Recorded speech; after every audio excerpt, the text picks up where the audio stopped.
Hello दोस्तों, स्वागत है आपका आपके अपने चैनल मार्केट सपोर्ट में।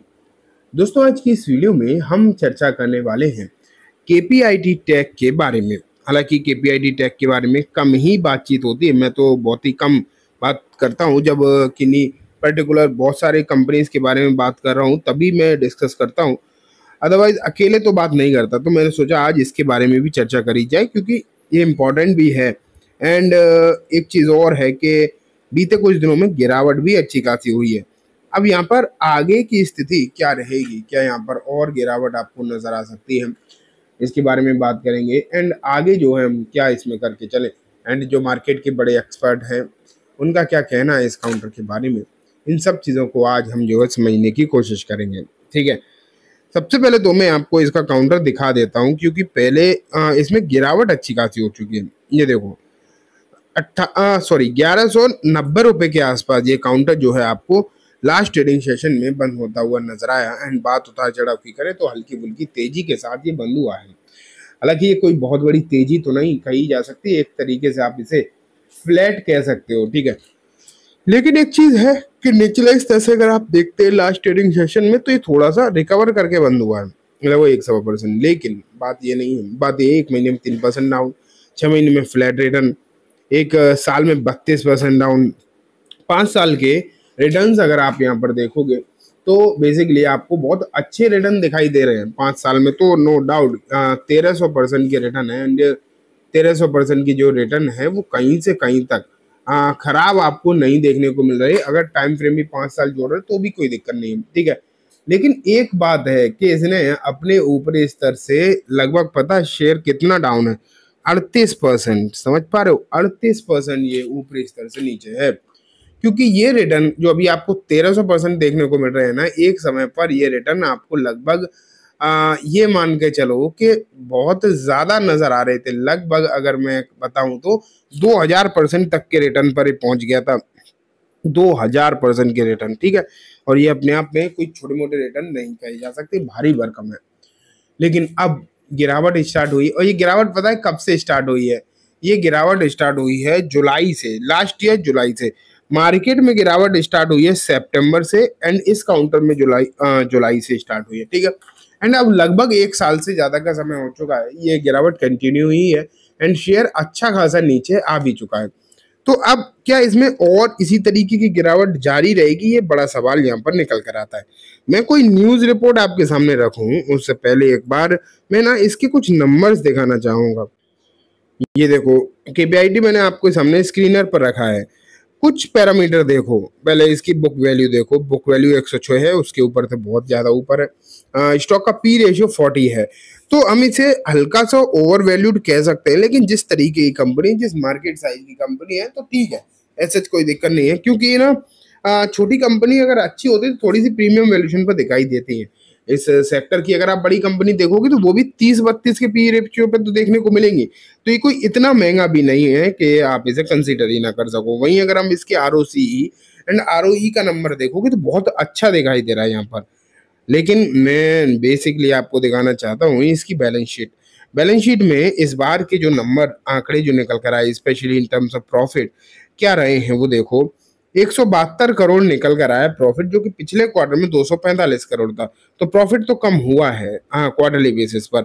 वहीं अगर आप सालाना बेसिस पर देखो तो 204 के सामने 172 देखने को मिला।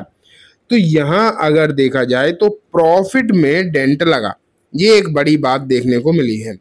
अमेरिका से वैसे भी भारत के रिश्ते पिछले कुछ सालों में अपने लोएस्ट लेवल पर दिखाई दे रहे हैं। एंड जो आईटी कंपनीज हैं वो वैसे भी अगर आप देखोगे भारत में अमेरिका के भरोसे ही चल रही हैं। अगर अमेरिका हाथ खींच ले तो आईटी कंपनीज की हालत खराब हो जाएगी। हालांकि उसका नुकसान अमेरिका को भी अच्छा खासा होगा, लेकिन हम यहाँ पर अमेरिका के बारे में इतना नहीं सोच रहे हैं, हम सोच रहे हैं अपनी कंपनीज के बारे में। तो हमारी कंपनीज को भी डेफिनेटली एक भारी नुकसान तो अमेरिका की वजह से देखने को मिल ही रहा है। लेकिन बात अगर सिर्फ प्रॉफिट तक है तो क्या रेवेन्यू में भी दिक्कत है या फिर सिर्फ और सिर्फ प्रॉफिट में ही दिक्कत है? तो ये भी देखना चाहिए।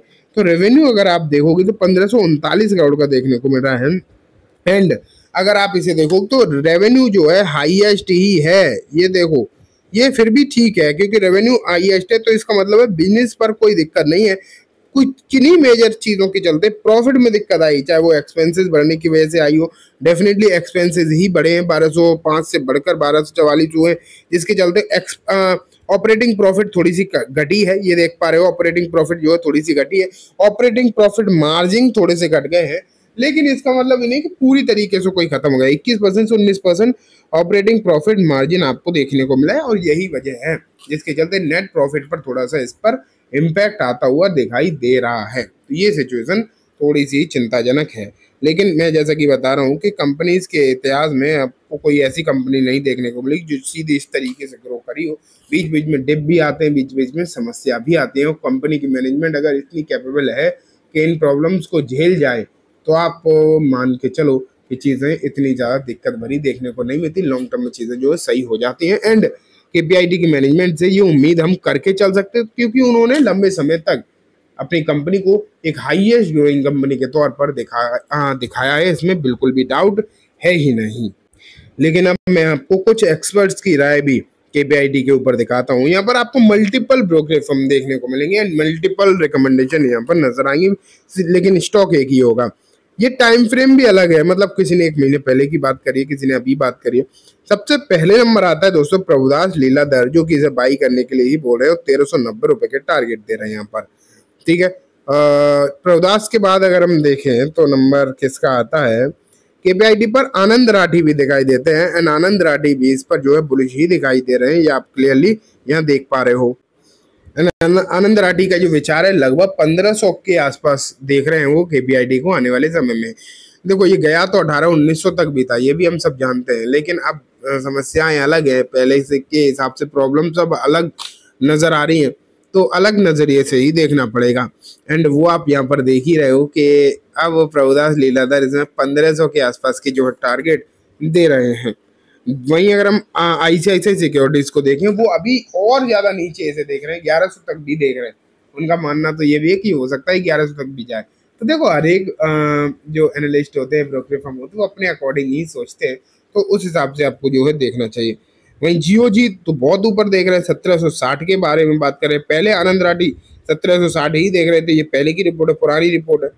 तो अगर देखा जाए तो है तो most of the broker firm इस पर बुलिश ही, इसमें तो कोई डाउट नहीं है, क्योंकि काउंटर अच्छा है। अगर देखा जाए तो इसके फंडामेंटल्स बहुत ज़्यादा अच्छे हैं, लेकिन फिलहाल समस्याएं हैं, तो उसके अकॉर्डिंग आपको जो है विचार इस पर करके चलना चाहिए। आप इस काउंटर को होल्ड कर रहे हैं नहीं कर रहे, ज़रूर बताना। मेरे ख्याल से तो लॉन्ग टर्म में जब चीज़ें सही होंगी तो ये काउंटर भी आपको बहुत ही सही होता हुआ दिखाई देगा, इतनी कोई दिक्कत मेरे ख्याल से देखने को मिलेगी नहीं। ठीक है, तो चलिए दोस्तों, आज की इस वीडियो में बस इतना ही। उम्मीद है वीडियो पसंद आई होगी। वीडियो अच्छी लगी हो तो इसे लाइक करना, चैनल को भी जरूर सब्सक्राइब करना, याद रहते बेल आइकन दबाना, जिससे कि जब भी मैं कोई नई वीडियो डालूँ आपके पास नोटिफिकेशन सबसे पहले आ जाए। एंड दोस्तों ये वीडियो सिर्फ एजुकेशन इन्फॉर्मेशन पर्पज से है, तो किसी भी तरीके की बाइंग सेलिंग के रिकमेंडेशन के तौर पर बिल्कुल भी ना देखें।